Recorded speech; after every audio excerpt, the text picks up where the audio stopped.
దేవాది దేవుని పరిశుద్ధ నామమునకు స్తుతి ఘనత మహిమ ప్రభావములు కలుగునుగాక. ఈ నూతన సంవత్సరంలో ఈ మొట్టమొదటి శుక్రవారం ఈ ఆరాధనలో పాల్గొనడానికి దేవుడు అనుగ్రహించిన అవకాశం కొరకు మనందరినీ ఇంకా సజీవ లెక్కలో లెక్కించినందుకు దేవునికి వందనాలు తెలియచేస్తూ ఉన్నాను. ఈరోజు వాక్య ధ్యానంలోకి వెళ్ళకముందు, కార్యక్రమంలోకి వెళ్ళకముందు ప్రార్థన చేసుకుందాం. ప్రేమ కలిగిన మా ప్రియమైన పరలోకపు తండ్రి, మీకు వందనాలు ప్రభా, మీకే వందనాలు, మీకే స్తుతులు నాయన, మీకే ఘనత, మీకే ప్రభావములు కలుగునుగాక. మీ ఉచితమైన రక్షణ కొరకు, మీ కాపుదల భద్రత కొరకు మీరు మాకు మంచి కాపరిగా ఉన్నందుకు వందనాలు. ఈ భయంకరమైన దినాల్లో ఇటువంటి అవకాశాలు మాకు ఇస్తున్న ప్రభువా మీకు వందనాలు. ఈ సంవత్సరం అంతా కూడా మీ హస్తాల్లో పెట్టుకుంటున్నాం. ఏం జరుగుద్దో మాకు తెలియదు ప్రభువా, కేవలం మిమ్మల్ని హత్తుకొని ఉండటానికి మాత్రమే సహాయం చేయండి. మీ చిత్తానికి, ప్రేమకు ఈ ఆరాధన అప్పగిస్తూ యేసు నామమున వేడుకుంటున్నాను తండ్రి, ఆమేన్.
వైపు చూశాను.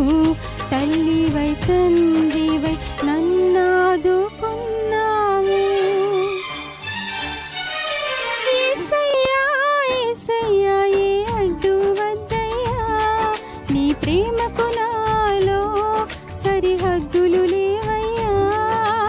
యేసయ్యా యేసయ్యా ఏ అడ్డు వద్దయ్యా, నీ ప్రేమకు నాలో సరిహద్దులు లేవయ్యా.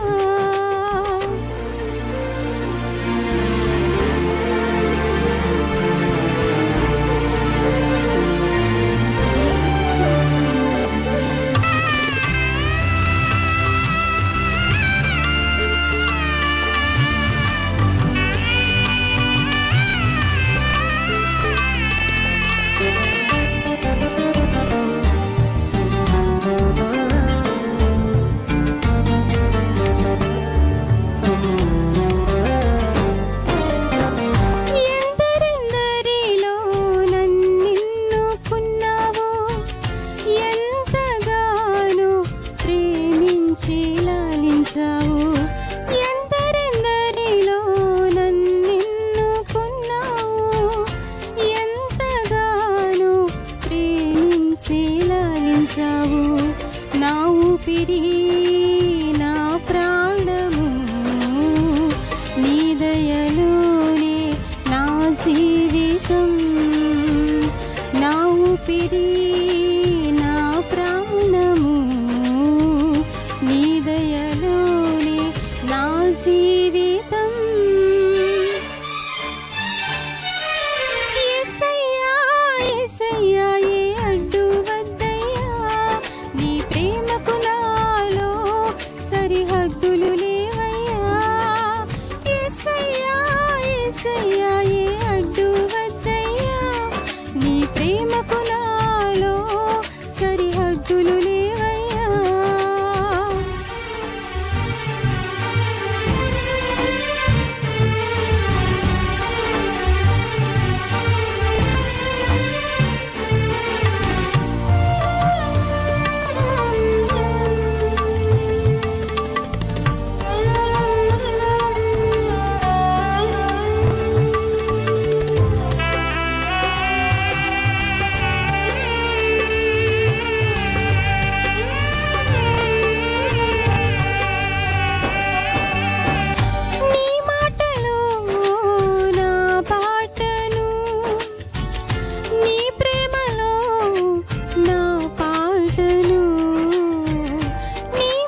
దేవుని యొక్క వాక్యాన్ని ధ్యానం చేసుకుందాం. కీర్తన గ్రంథం 90వ అధ్యాయం.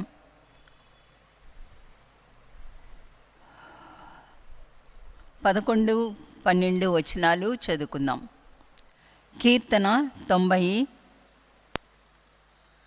11, 12 వచనాలు చదువుకుందాం. నీ ఆగ్రహ బలము ఎంతో ఎవరికి తెలియను, నీకు చెందవలసిన భయము కొలది పుట్టు నీ క్రోధము ఎంతో ఎవరికి తెలియను. మాకు జ్ఞాన హృదయము కలుగునట్లుగా చేయము, మా దినములు లెక్కించుట మాకు నేర్పుము. మా దినములు లెక్కించుట మాకు నేర్పుము.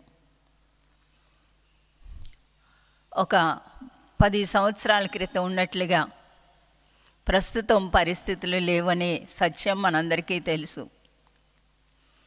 అప్పుడంతా కూడా హ్యాపీ న్యూ ఇయర్ చెప్పేసుకున్నాం, చాలా హ్యాపీగానే గడిచిపోయింది. అయితే గత సంవత్సరం చాలా దారుణమైన పరిస్థితుల్లో నుంచి బయటకు వచ్చాం. కొంతమంది కోవిడ్ వ్యాధిని పడి బయటకు వచ్చారు, కొంతమంది వ్యాధితో మరణించారు, మరికొందరు ఆయా రీతిలుగా ఈ లోకాన్ని విడిచిపెట్టారు. అయితే ఇలాంటి పెను తుఫాన్ల మధ్య దేవుడు మనల్ని ఎంతో సురక్షితంగా కాపాడారు.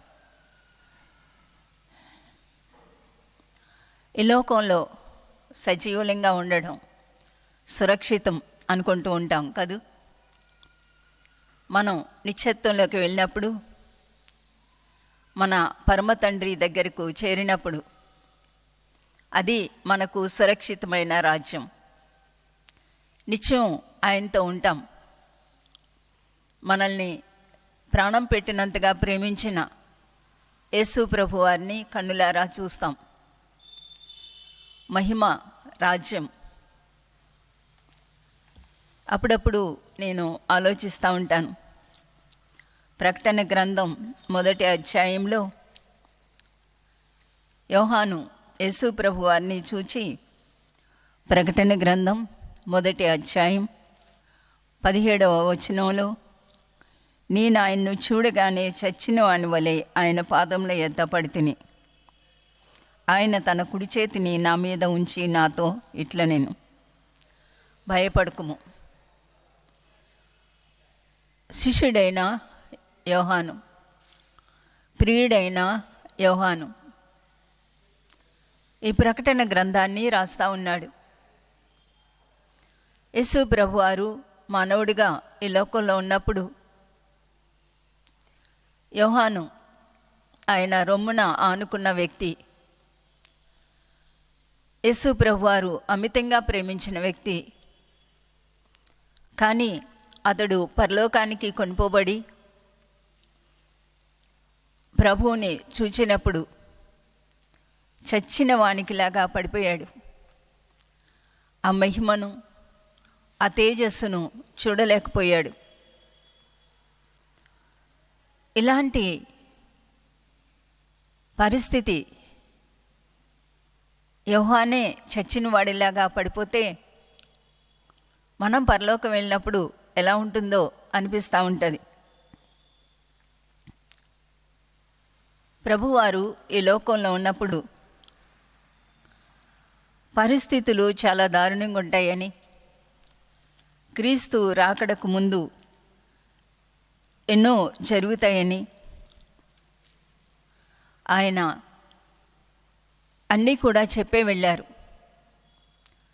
బైబిల్ అంతట్లో కూడా మనం పరికించి చూస్తే, సొదొమ గొమొరాని నాశనం చేయకముందు అబ్రహాముకు దేవుడు ఆ విషయాన్ని చెప్పారు. జలప్రలయం వచ్చి సర్వ జీవరాశుల్ని నాశనం చేయకముందు, ఓ విధంగా చెప్పాలంటే ప్రపంచాన్ని తుడిచివేయకముందు దేవుడు ఆ విషయం నోహుకు చెప్పారు. యూదులు బబులోనికి చెరలోనికి పోకముందు ఇర్మియా, హెజ్కేలు వాళ్ళు చెరలోకి వెళ్తారు, బబులోను దేశానికి వెళ్తారు అనేది స్పష్టంగా చెప్పారు. అంత మాత్రమే కాదు, 70 సంవత్సరాలు ఉన్న తరువాత వాళ్ళు తిరిగి వస్తారు అని కూడా చెప్పారు. చెరలో ఉన్న దేశంలో ఎలా బ్రతకాలో కూడా ప్రవక్తలు ప్రవచించారు. కాబట్టి మానవ జాతికి చెప్పకుండా దేవుడు ఎప్పుడూ ఏమీ చేయలేదు. ప్రభువారు సిలువేయబడక మునుపు తన యొక్క చిట్ట చివరి దినాల్లో ఏమేమి జరగబోతాయి ఈ లోకంలో తన రాకడకు ముందు అనేది కూడా చాలా స్పష్టంగా చెప్పారు. ఇంత స్పష్టంగా భూకంపాలు, కరువులు, వర్షాలు, తెగుళ్ళు హబక్కూకు గ్రంథంలో ఆయన ముందర తెగుళ్ళు నడుస్తూ ఉన్నాయి అనే మాట కూడా ఉంది. హబక్కూకు గ్రంథం 2వ అధ్యాయం 4వ వచనం నుండి చదువుతున్నాను. భూమి ఆయన ప్రభావంతో నిండి ఉన్నది, సూర్యకాంతితో సమానమైన ప్రకాశము కనబడుచున్నది. ఆయన హస్తముల నుండి కిరణములు బయలువెళ్ళుచున్నవి. అచ్చట ఆయన బలము దాగి ఉన్నది. ఆయనకు ముందుగా తెగుళ్ళు నడుచున్నవి. ఆయన పాదముల వెంట అగ్ని మెరుపులు వచ్చుచున్నవి. ఆయన నిలువబడగా భూమి కంపించును. ఆయన చూడగా జనులందరూ ఇటు అటు తొలగుదురు. హబక్కూకు మరి ఒక దర్శనంలో చూసి ఉండవచ్చు అనుకుంటూ ఉంటాను. ఆయన ముందర తెగుళ్ళు నడుస్తూ ఉన్నాయి. కీర్తన 91లో కూడా ఇశ్రాయేలీలు ఐగుప్తు దేశంలో నుండి బయటకు వచ్చిన తర్వాత దేవునికి వ్యతిరేకమైన పరిస్థితి ఇశ్రాయేలీలు తెచ్చినప్పుడు అనేకసార్లు తెగుళ్ళ చేత వాళ్ళు బాధింపబడ్డారు. కొన్ని వందలు లేక వేల మంది చనిపోతూ ఉండేవాళ్ళు. ఈ తెగుళ్ళు, దేవుని యొక్క ఉగ్రతను అంతా కూడా చాలా బాగా చూసి అనుభవించిన మోషే 91వ కీర్తన వ్రాస్తూ ఉన్నాడు, లేక వ్రాశాడు. 3 సార్లు ఈ తెగుళ్ళు అనే మాట ఈ ఒక్క కీర్తనలో వాడుతూ ఉంటాడు. చీకట్లో సంచరించు తెగులుకైనా 3వ వచనంలో నాశనకరమైన తెగులు, చీకట్లో సంచరించే తెగులు. 1 నాశనకరం, 2 చీకట్లో సంచరించే తెగులు, 3 10వ వచనంలో ఏ తెగులును నీ గుడారము సమీపించారు. ఇవన్నీ మనం చదువుతూ ఉంటాం, కానీ ఎంతకాలం చదివింది వేరు, ఇప్పుడు మనం చదివేది వేరుగా ఉండాలి. ఎంతకాలం వాక్యాలు వినడం వేరు, ఇప్పుడు మనం వినే వాక్యం వేరుగా ఉండాలి. అంటే మనలో ఒక జీవం రావాలి, మనలో ఒక చైతన్యం రావాలి. ఊరికి వెళ్ళేటప్పుడు అది ఒక మంచి సందర్భం అయితే, ఒక పెళ్ళో ఒక గృహప్రవేశమో చాలా ఆనందంగా సర్దుకుంటాం, చాలా చక్కగా కావలసినన్ని పెట్టి సర్దుకుంటాం. అదే ఒక చావో, అనారోగ్యమో, బాధాకరమైన సంగతో అయితే వేరే విధానంలో సర్దుతాం, వేరే బట్టలు పెట్టుకుంటాం. అలాగే యేసు ప్రభు రానయ్యున్నారు అనేది ఒక నిజమైన విశ్వాసికి చాలా ఉత్తేజం ఇచ్చే సమయం, ఆనందకరమైన సమయం అని కూడా అనుకుంటూ ఉంటాను. నా కొరకు గాయపడిన నా ప్రభువుని నేను కళ్ళారా చూస్తాను. కోట్ల కొలది దేవదూతలు, పరలోకం, పరిశుద్ధులు అంతా చాలా విచిత్రమైన ప్రపంచంలోకి వెళ్ళిపోతాం. ఇవి మన జీవితాల్లో నాటుకుపోవాలి. అలా నాటుకుపోవాలి అంటే మా దినములు లెక్కించుట మాకు నేర్పము. మా దినాలు ఎలా లెక్కించుకోవాలి, మా పరిస్థితి ఎలా లెక్కించుకోవాలి, ఎలా సిద్ధపడాలి, ఈ లోకాన్ని మనం ఏ రీతిగా కొంచెం వెనక్కి నెట్టేయాలి. జ్ఞాన హృదయం కావాలి. దేనికి మనం ప్రాధాన్యత ఇవ్వాలో అది మనకు తెలియాలి. ఇంతకాలం ఒకవేళ మనము, మన ఇల్లు, మన పరిస్థితులు, మన సమస్యలు, మన పిల్లలు, లేకపోతే తల్లిదండ్రులు, చదువు, ఇవన్నిటికి కూడా ప్రాధాన్యత ఇచ్చి ఉంటాం. కానీ ఇప్పుడు మనం ప్రాధాన్యత ఇవ్వవలసింది దేవుని యొక్క రాకడకు, దేవునికి, దేవుడిచ్చిన రక్షణ. దాని కొరకు మనకి జ్ఞానం కావాలి. హోషేయ గ్రంథం 6వ అధ్యాయంలో 3వ వచనం, యెహోవాను గూర్చిన జ్ఞానము సంపాదించుకుందాము రండి. యెహోవాను గూర్చిన జ్ఞానము సంపాదించుకొనుటకు ఆయనను అనుసరించుదాము రండి. దేవుణ్ణి అనుసరించడంలో జ్ఞానం అనేది ఉంది. 4వ వచనం కూడా చదువుదాం చూడండి. ఎఫ్రాయిము, నిన్ను నేనేమి చేతును? యూదా, నిన్ను నేనేమి చేతును? తెల్లవారగానే కనపడు మేఘము ఎగిరిపోవునట్లును, ప్రాతకాలమున పడు మంచు ఆవిరైపోవునట్లును మీ భక్తి నిలవకపోవును. ఇలాంటి భక్తి నిలువని జీవితం ఇంకా మనం సరిపెట్టుకోవాలి. ఒక నిశ్చలమైన, స్థిరమైన, శక్తివంతమైన, ప్రయోజనకరమైన, దేవుడు ఇష్టపడే భక్తి. ఆ భక్తి కొరకు మనం దేవుడిని జ్ఞానం అడగాలి. మా దినములు లెక్కించడం మాకు నేర్పించుము. ఈ దినాలు చక్కగా లెక్కించిన కొన్ని సందర్భాలు మనం బైబిల్లో చూద్దాం. లూకాసు వార్త 19వ అధ్యాయంలో 11 నుండి 27 వరకు ప్రభువారు చెప్పిన ఒక ఉపమానం ఉంది. రాజకుమారుడు ఒకడు బయలుదేరి ఊరెళ్ళిపోతూ 12వ వచనం, ఏమనగా రాజకుమారుడు ఒక రాజ్యము సంపాదించుకొని మరలా రావాలనని దూరదేశమునకు ప్రయాణమై తన దాసులు 10 మందిని పిలిచి వారికి 10 మీనాలు ఇచ్చి, నేను వచ్చే వరకు వ్యాపారం చేయడని వారితో చెప్పాను. ఒక రాజకుమారుడు ఇంకొక రాజ్యాన్ని సంపాదించుకోవడానికి దేశాంతరం వెళ్ళిపోతూ తన యొక్క దాసులు 10 మందిని పిలిచి ఒక్కొక్కడికి ఒక్కొక్క మీనా ఇచ్చారు. ఒక్క మీనా అంటే 50 రూపాయలంట ఆ రోజుల్లో. ఒక్కొక్కరికి ఒక్క మీనా ఇచ్చి నేను వచ్చే వరకు కూడా దీంతో వ్యాపారం చేయమన్నారు. 14వ వచనం, అయితే అతని పట్టణస్థులు అతన్ని ద్వేషించి ఇతడు మమ్మల్ని నేల్టకు మాకు ఇష్టం లేదని అతని వెనుక రాయబారం పంపిరి. కొంతమందికి ఆయనంటే ఇష్టం లేదు,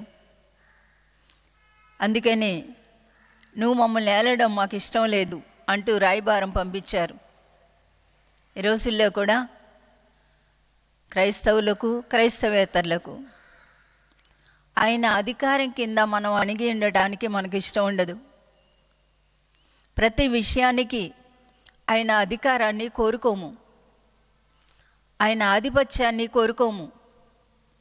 మన ఇష్టమైన విధానంలో ప్రతి వ్యక్తి కూడా తన సొంత ఇష్టం ఇచ్చినట్లు చేయటానికి ఇష్టపడతారు, కానీ దేవుని యొక్క అధికారానికి ఇష్టపడరు.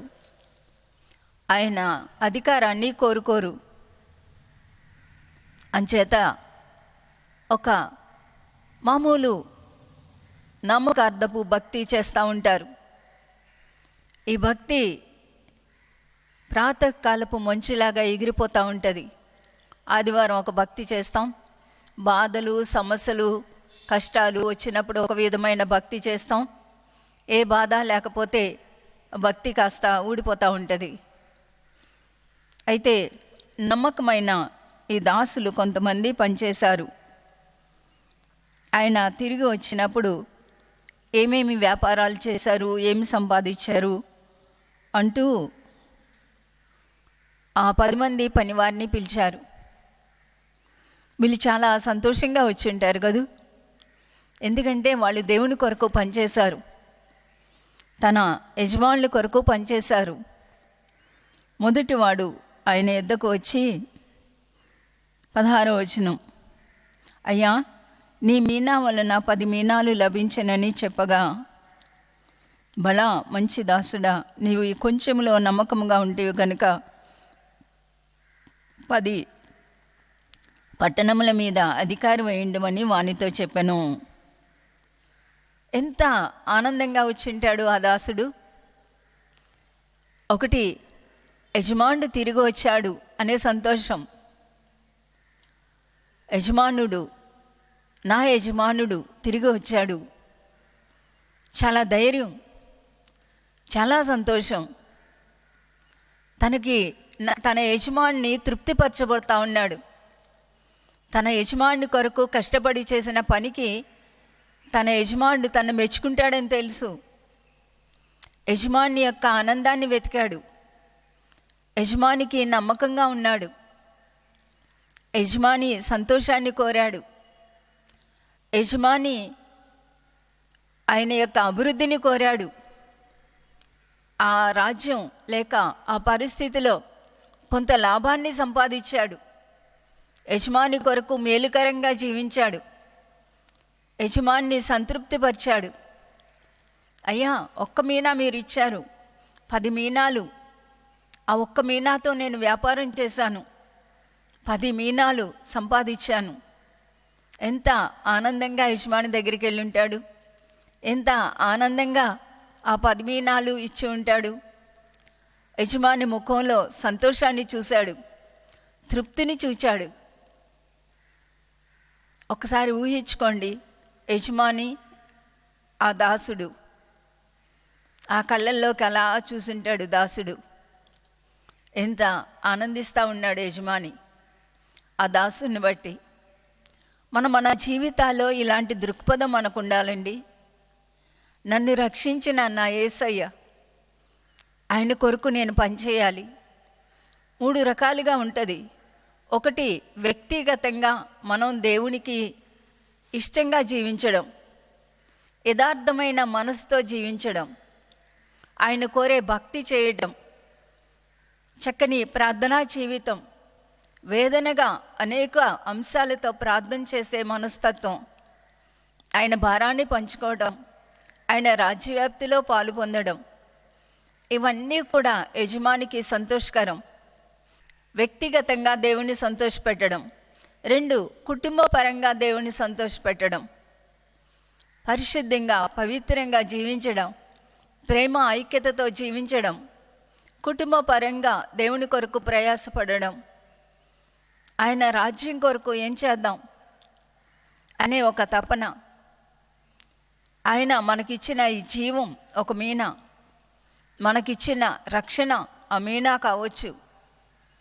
మన ఇరుగు పొరుగు వారికి దేవుని గురించి చెప్పడం, దేవుని ప్రేమను గురించి చెప్పడం, రక్షణ గురించి చెప్పడం, దేవుడు క్షమించే దేవుడుగా పరిచయం చేయడం, ఇలాగా కుటుంబ పరంగా ప్రయాసపడడం, సంఘపరంగా. ఈ 3 బాధ్యతలు కూడా ప్రతి వ్యక్తి నిర్వర్తిస్తూ ఉంటారు. ఒక్క మీనాకు 10 మీనాలు ఎలా సంపాదించాడు ఆలోచించి ఉంటాడు కదూ. ఎలా కష్టపడాలి, ఏ వ్యాపారం చేస్తే ఎక్కువ లాభం వస్తుంది, ఎలా నా యజమాని తిరిగి వచ్చినప్పుడు ఆయన ముఖంలో చిరునవ్వు నేను చూడాలి. ఎంత కష్టపడి ఉంటాడు, ఎంత ఆలోచించి ఉంటాడు. అతని ఆలోచనలన్నీ తన యజమానుడు సంతోషించాలి అనే ఆలోచనలే. ఎలా చేస్తే తన యజమాని ప్రశంస పొందాలి విధానంలో తన జీవితాన్ని మలిచేసుకున్నాడు. తన జీవితాన్ని దానికి కట్టిపడేసుకున్నాడు. యజమాని ఆనందమే తన ఆనందం అనుకున్నాడు. ఎంత దివారాత్రులు కష్టపడి ఉండుంటాడు. మన జీవితాల్లో నా దేవుని సంతోషమే నా సంతోషం, నా దేవుని తృప్తియే నాకు తృప్తి అనే దృక్పథం మనకు లేకపోతే కేవలం ఈ లోకం కొరకే మనం బ్రతికేస్తాం. యజమానుడు, దాసుడు బంధం, ఎంత ప్రేమ బంధం అది.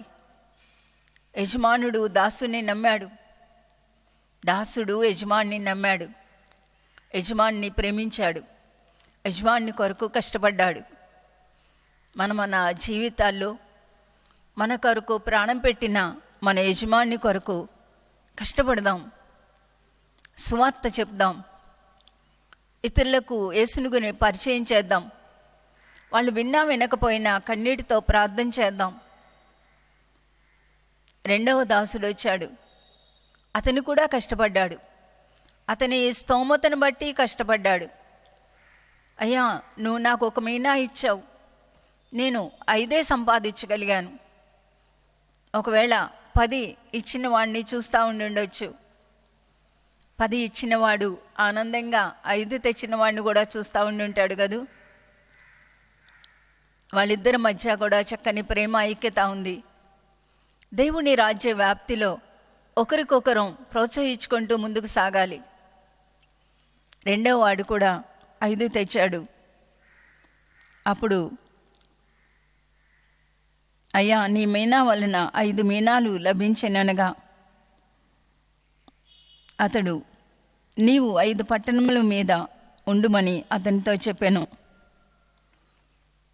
అంతటా మరి ఒకడు వచ్చి, అయ్యా, ఇదిగో నీ మీనా, నీవు పెట్టని దాన్ని ఎత్తుకునివాడవు. 21వ వచనం, లూకాసు వార్త 19వ అధ్యాయం 21. నీవు పెట్టని దాన్ని ఎత్తుకునివాడవు, విత్తని దాన్ని కోయివాడవైన కఠినుడు కనుక నీకు భయపడి దీన్ని రుమాలను కట్టి ఉంచుతానని చెప్పాను. ఇతనికి తన యజమాని ఎవరో అర్థం కాలేదు. తన యజమాని సంతోషం తన సంతోషం అనుకోలేదు.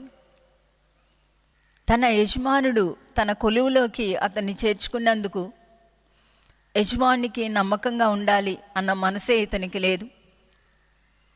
నువ్వు ఇచ్చింది మరలా ఇదిగో, నువ్వు చాలా కఠినుడివి అంటా ఉన్నాడు.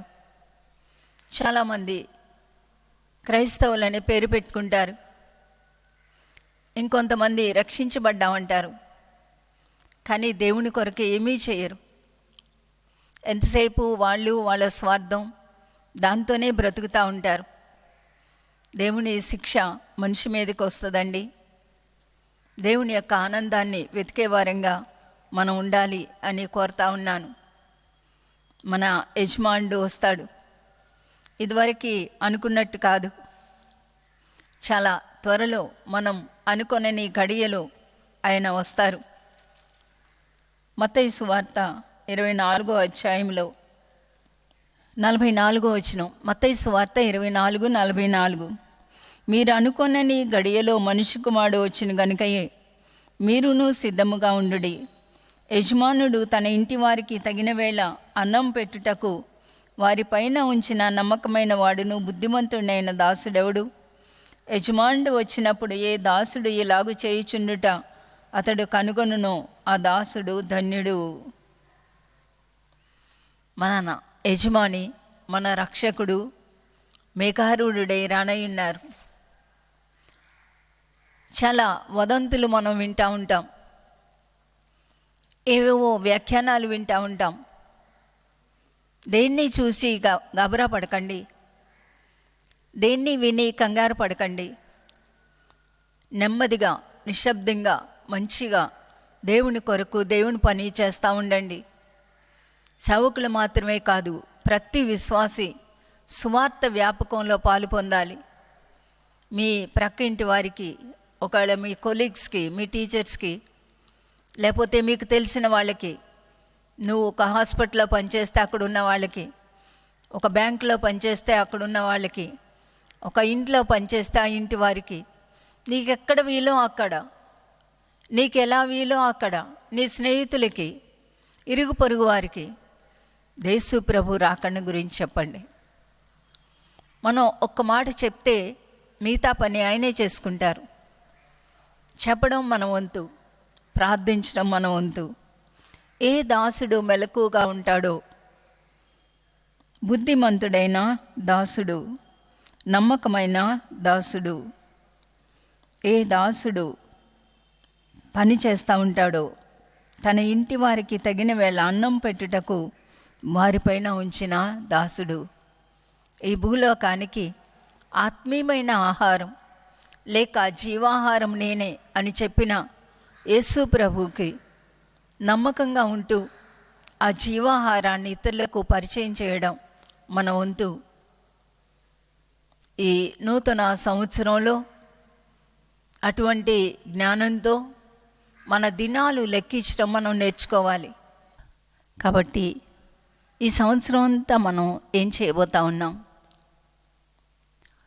ఎలా జీవించబోతా ఉన్నాం, ఏది మనం ప్రధానంగా పెట్టుకోబోతా ఉన్నాం,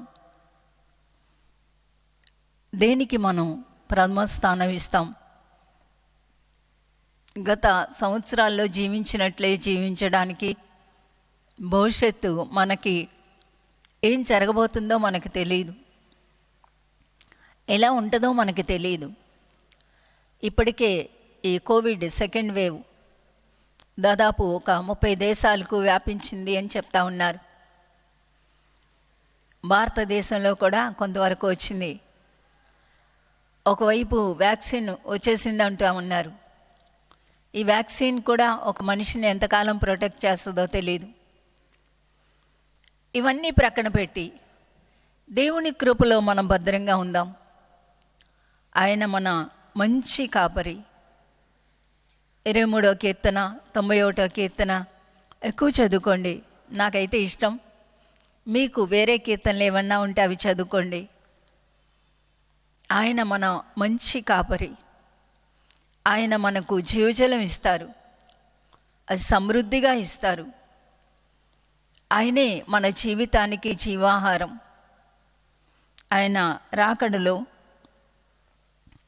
ఏమేమి జరుగుతాయో కూడా ప్రభువారు ముందే చెప్పారు. మీరు మోసపోకుండా చూసుకోండి. అనేకులు నా పేరిట వచ్చి నేనే క్రీస్తుని అని అంటారు. లూకాసు వార్త 21:8. యుద్ధములను గూర్చియు కలహములను గూర్చియు వినినప్పుడు జడియకుడి. ఇవి మొదట జరగవలసినది, కానీ అంతము వెంటనే రాదు. 10వ వచనం. మరియు ఆయన వారితో ఇట్లెను, జనం మీదకి జనము, రాజ్యం మీదకి రాజ్యము లేచును. 11. అక్కడక్కడ గొప్ప భూకంపములు కలుగును, తెగుళ్ళును కరువులను తటస్థించును. ఆకాశం నుండి మహాభయోత్పాతములు, గొప్ప సూచనలు పుట్టును. ఇవన్నీ జరగక మునుపు వారు మిమ్మల్ని బలాత్కారంగా పట్టి నా నామము నిమిత్తం మిమ్మల్ని రాజుల యొద్దకు, అధిపతుల యొద్దకు తీసుకొని పోయి సమాజ మందిరములకును చెరసాలకును అప్పగించి హింసింతురు. క్రైస్తవులకు హింసలు వస్తాయి అని చెప్పారు. ఇవన్నీ ప్రపంచవ్యాప్తంగా జరుగుతూనే ఉన్నాయి. ఇవన్నీ జరిగేటప్పుడు మీరు ధైర్యం తెచ్చుకోండి, తలలు ఎత్తుకోండి. తరువాత యెరూషలేము దండ్ల చేత చుట్టబడుతుంది. యెరూషలేము చుట్టూ కూడా యుద్ధ వాతావరణం వస్తుంది. ఇవన్నీ కూడా ప్రభువు అంత స్పష్టంగా చెప్పినప్పుడు మనం సిద్ధపడకపోతే మనంత బుద్ధిహీనులుండరు. మోషే గారు చేసిన ప్రార్థన ప్రతిరోజు చేసుకుందాం. ప్రభువా, మాకు జ్ఞాన హృదయం దయచేయండి, మా దినాలు లెక్కించడం మాకు నేర్పించండి. ప్రతిరోజు దేవుని కొరకు మనం ఏదో ఒకటి చేశాము అన్న ముద్రతో ఇక్కడి నుండి నిత్యత్వంలోకి వెళ్ళేటట్టుగా మనం భద్రపరచుకోవాలి. ఎన్నో పుకార్లు వస్తాయి, ఏవేవో చెప్తా ఉంటారు. మన యజమానికి మనం సంబంధించిన వాళ్ళమై ఉండాలి. ఆయన కాపరి, మనం ఆయనకు గొర్రెలుగా ఉన్నప్పుడు ఆయన మనల్ని ఏ రీతిగా వదిలిపెట్టరు. తన గొర్రెలను జాగ్రత్తగా చూచుకునే దేవుడు, శాంతికరమైన జలాల దగ్గరకు నడిపించే దేవుడు, తన నిత్య మహిమలోకి మనల్ని తీసుకుని వెళ్ళే దేవుడు, మనల్ని విడిచిపెట్టని దేవుడు. అలాంటి దేవుని యొక్క ప్రేమలో దేవుని కొరకు నమ్మకమైన దాసులంగా పనిచేస్తూ, కేవలం సేవకుల గురించి చెప్పట్లేదు, ప్రతి విశ్వాసుని గురించి చెప్తా ఉన్నాను. దేవుని కొరకు జీవిస్తూ ఆయన ఆనందాన్ని మనం కాంక్షిస్తూ మన జీవితపు మనుగడలో ఒక ప్రత్యేకమైన వ్యక్తులుగా ఉండటానికి దేవుడు మనకి సహాయం చేయనుగాక. ప్రార్థన చేసుకుందాం. ప్రేమ కలిగిన మా ప్రియమైన పరలోకపు తండ్రి, మీకు వందనాలు ప్రభువా, మీకే వందనాలు, మీకే స్తుతులు నాయన. మీకు వందనాలు, ధన్యవాదాలు. మరొక దినములో ప్రవేశపెట్టిన ప్రభువా మీకు వందనాలు. మరొక సంవత్సరంలో ప్రవేశపెట్టిన ప్రభువా మీకు వందనాలు. మేము ఈ సంవత్సరం ఎలా ఉంటుందో మాకు తెలియదు, కానీ మా మంచి కాపరి నాయన, మీకు సమస్తం తెలుసు. మీ కాపరత్వంలో మేము భద్రంగా ఉండడానికి, మా వంతులో ఎవరి వంతులో వాళ్ళు మీ కొరకు పనిచేయటానికి సహాయం చేయండి. మీ చిత్తానికి, ప్రేమకు మా దినాలన్నీ కూడా అప్పగిస్తూ మాకు జ్ఞాన హృదయం దయచేయమని ప్రార్థిస్తూ యేసు నామమున వేడుకుంటున్నాను తండ్రి, ఆమేన్. దేవుని యొక్క మహాకృప మనకు తోడైండి. జ్ఞాన హృదయంతో మన జీవితాలు భద్రపరచుకోవటానికి దేవుడు మనకి సహాయం చేయనుగాక. దేవుడు మిమ్మల్ని దీవించునుగాక.